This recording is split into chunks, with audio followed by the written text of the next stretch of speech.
भी बहुत महत्वपूर्ण है। अमित शाह का और नक्सली इस हमले के बीच में उनके दौरे को लेकर क्या कुछ है, इस बात के लिए सीधे हम रुख करेंगे हमारे स्टेट एडिटर आदित्य नामदेव जी का।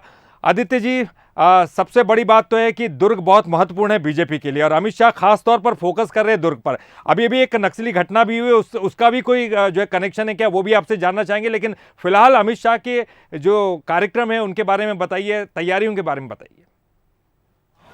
बिल्कुल, देखिए लगभग 12:40 पर रायपुर एयरपोर्ट पर वो लैंड करेंगे और उसके बाद वहीं लंच का प्रोग्राम रखा गया और लगभग 1:30 बजे के आसपास जयंती स्टेडियम है यहाँ पर दुर्ग में, वहाँ वो पहुँचेंगे और सीधा उषा बारले जो है पद्मश्री हैं उनके घर जाएंगे। लगभग 20 मिनट वहाँ पर ठहरेंगे। उसके बाद यही स्टेडियम है पंडित रविशंकर शुक्ल स्टेडियम दुर्ग का, जहाँ पर विशाल एक जनसभा को संबोधित करेंगे, भारतीय जनता पार्टी के कार्यकर्ताओं को संबोधित करेंगे।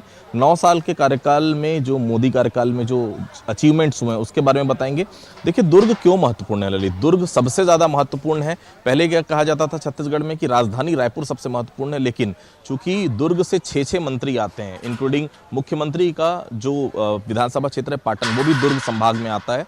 तो कहीं ना कहीं 20 विधानसभा सीटों का ये पूरा गणित है, जिसमें 18 फिलहाल कांग्रेस के पास है और 2 केवल भारतीय जनता पार्टी के पास है।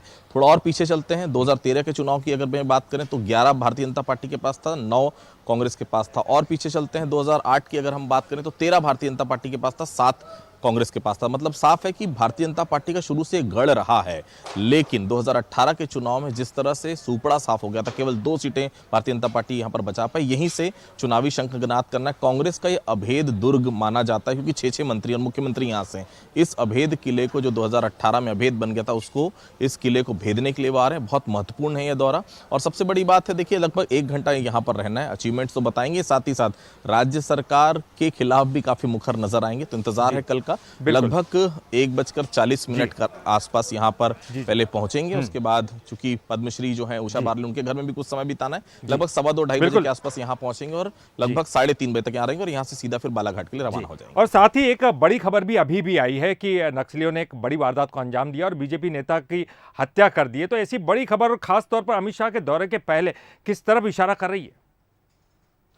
देखिए ललित जी, भारतीय जनता पार्टी के चाणक्य माने जाते हैं अमित शाह, लेकिन दूसरी उनकी जो जवाबदारी वो है केंद्रीय गृह मंत्री की। गृह विभाग उनके पास है, तो नक्सली हर समय अपनी आमद दर्ज कराने की कोशिश करते हैं। पिछली बार भी जब उनका दौरा था तो इसी तरह से नक्सलियों ने हत्या वहां पर अंजाम दिया था। इस बार भी भारतीय जनता पार्टी के एक नेता की हत्या करके ये वो बताना चाह रहे हैं कि बस्तर में आज भी केवल और केवल हमारी सरकार चलती है। आप चाहे दुर्ग आ जाएं, चाहे बस्तर के जगदलपुर आ जाएं, लेकिन आज भी बस्तर पूरी तरह से नक्सलियों के कारण जाना जाता है और नक्सली जो चाहे जिसके साथ जैसा सलूक कर सकते हैं।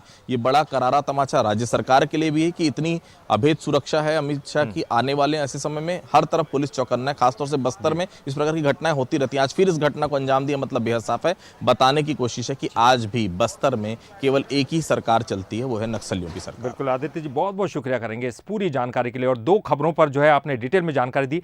बहुत बहुत शुक्रिया आपका। चलिए अगली खबर का हम